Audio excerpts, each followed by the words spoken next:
बेटी की विदाई। मेहता जी की इकलौती बेटी थी रिद्धि।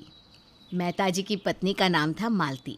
मेहता जी और मालती दोनों ने अपनी बेटी रिद्धि को बहुत प्यार से पाला था। वैसे तो हर माँ बाप अपने बच्चों से बहुत प्यार करते हैं, लेकिन मेहता जी को अपनी बेटी से इतना प्यार था कि वो उसके बिना एक मिनट भी नहीं रह सकते थे। उन्होंने कभी अपनी बेटी को पढ़ने के लिए बाहर हॉस्टल में भी नहीं भेजा था, क्योंकि मेहता जी को लगता था कि अगर उनकी बेटी उनकी आंखों से दूर हो गई तो वो जी नहीं पाएंगे। वक्त गुजरता चला गया और मेहता जी की बेटी रिद्धि अब पूरे 26 साल की हो गई थी। मेहता जी ने रिद्धि का रिश्ता एक बहुत ही अच्छे घर में आशीष नाम के एक लड़की के साथ पक्का कर दिया। लेकिन रिद्धि का रिश्ता पक्का करते ही मेहता जी बहुत उदास रहने लगे। एक दिन सुबह के वक्त जब वो अपने घर में चुपचाप बैठे हुए थे तो मालती उनके पास आई। क्या बात है, अब तो आपको खुश रहना चाहिए। आशीष जैसा अच्छा लड़का मिला है हमारी बेटी को। सब माँ बाप यही तो चाहते हैं ना कि उनकी बेटी का घर अच्छे से बस जाए और उसे एक अच्छा पति मिले। तुम्हारी बात सही है मालती, हमारा दामाद बहुत अच्छा है। मुझे हमेशा से रिद्धि के लिए ऐसा ही लड़का चाहिए था। तो फिर आप उदास क्यों हैं? अब देखो, 10 दिन के बाद मेरी बेटी की शादी है, उसके बाद क्या होगा? अरे होना क्या है, बेटी अपने घर जाएगी, अपने पति के साथ खुश रहेगी। सारी दुनिया में ऐसा ही तो होता है ना। एक काम करता हूँ मालती, मैं ना आशीष से बात कर लेता हूँ। क्या पता वो शादी के बाद हमारे घर आकर रहने को तैयार हो जाए। अरे ये आप कैसी बात कर रहे हैं? भला वो क्यों हमारे घर आकर रहेगा? और वैसे भी मुझे ना घर जमाई नहीं चाहिए।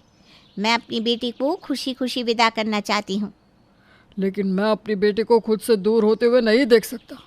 मैं अपने हाथों से उसकी विदाई नहीं कर सकता। इतना कहकर मेहता जी बहुत ज़्यादा उदास हो जाते हैं। उनकी आंखों से आंसू बहने लगते हैं। ये देखकर मालती समझ जाती है कि उन्हें अपनी बेटी के इस घर से जाने का बहुत दुख था। मालती उन्हें समझाने की बहुत कोशिश करती है, लेकिन मेहता जी की समझ में कुछ नहीं आता। शाम के वक्त, क्या हुआ पापा, आप इतने उदास क्यों लग रहे हैं? आपकी तबीयत तो ठीक है ना? कुछ अजीब सा लग रहा है बेटा, सर भी गर्म हो रहा है। अरे पापा, आपको तो बुखार है, लेकिन अचानक से बुखार कैसे हो गया? सुबह तक तो आप बिल्कुल ठीक थे। तुम्हारी विदाई की बात सुनकर बुखार हो गया है तुम्हारे पापा को। तुम जानती हो ना रिद्धि, तुम्हारे पापा तुमसे कितना प्यार करते हैं, और शादी होकर तुम दूसरे घर चली जाओगी, इतनी सी बात से परेशान हो गए, और अब देखो अपनी तबीयत भी ख़राब कर ली। पापा, आपको इतना परेशान होने की ज़रूरत नहीं है। वैसे भी मेरी शादी इसी शहर में है और मेरा ससुराल यहाँ से सिर्फ 1 किलोमीटर की दूरी पर है। आप जब कहेंगे मैं आपसे मिलने चली आऊँगी। नहीं बेटा, मैं तुझे खुद से दूर जाते हुए नहीं देख सकता। तू जानती है ना मैं तुझसे कितना प्यार करता हूँ। मैं जानती हूँ पापा, लेकिन क्या कर सकती हूँ, मैं खुद भी आपसे दूर नहीं जाना चाहती। अगर तू भी मुझसे दूर नहीं जाना चाहती ना बेटा, तो तू एक काम कर सकती है, जिसके चलते तू और मैं हमेशा साथ रहेंगे। पापा और बेटी को कभी कोई अलग नहीं कर पाएगा। बताइए ना पापा, ऐसा कैसे हो सकता है? देख, तेरी और आशीष की सगाई हो चुकी है। अब तुम दोनों की आपस में बातचीत तो होती होगी ना। तू आशीष को ये समझाने की कोशिश कर कि तू मेरे बिना नहीं रह सकती और इस घर से विदा भी नहीं होना चाहती। बस आशीष तेरी बात मान जाएगा और वो भी हमारे घर रहने लगेगा। शायद आप ठीक कहते हैं पापा, लेकिन मुझे नहीं लगता आशीष इस बात के लिए तैयार होगा। और तो कोशिश तो करके देख बेटा, सब ठीक हो जाएगा। अपने पापा की बात मानकर रिद्धि आशीष से मिलने एक कैफ़े में जाती है।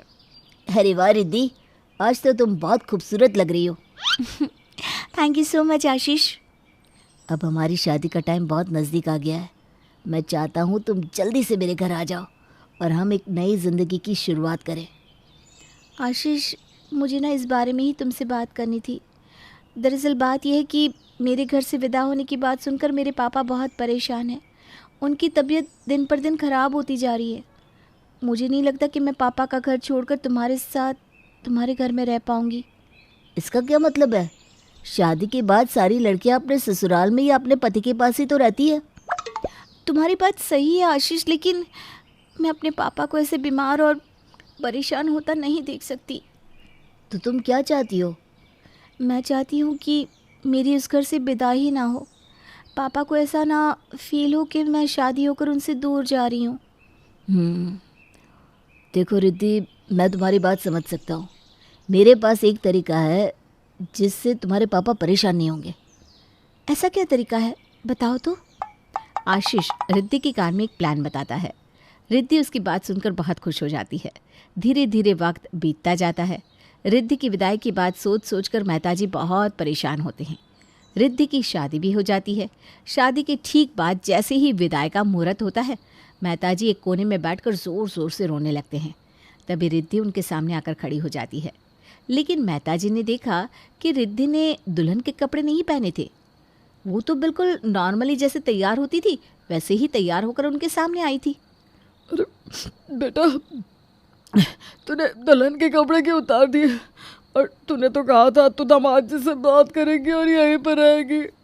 पापा, वही तो मैं आपको कहने आई हूँ। मैं कहीं नहीं जा रही हूँ, इसीलिए तो मैंने नॉर्मल कपड़े पहने हैं। क्या आशीष इस बात के लिए तैयार हो गया? उसे इस बात से कोई परेशानी तो नहीं? तभी मालती वहाँ पर आती है। नहीं नहीं, आपका दामाद बहुत अच्छा है और उसने आपकी बेटी को आपके पास रहने की परमिशन दे दी। उसकी विदाई भी नहीं होगी, लेकिन बस वो थोड़ी देर के लिए रिद्धि के साथ बाहर डिनर करने जाना चाहता है। इस बात की परमिशन तो आप देंगे ना?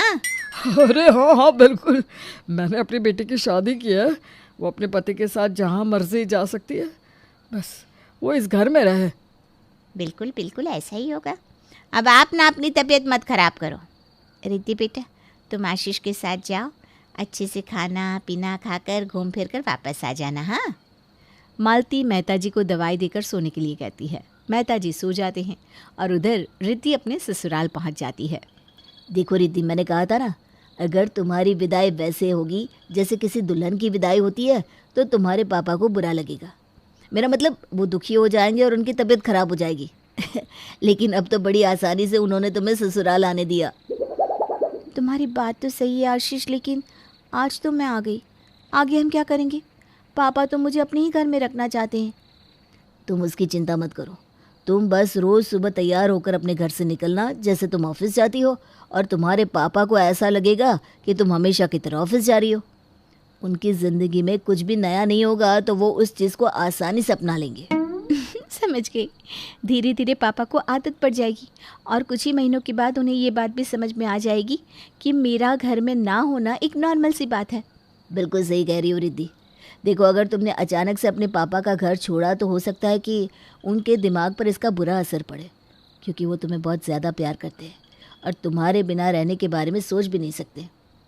हाँ आशीष, मैं धीरे धीरे करके अपने पापा का घर छोड़ूंगी।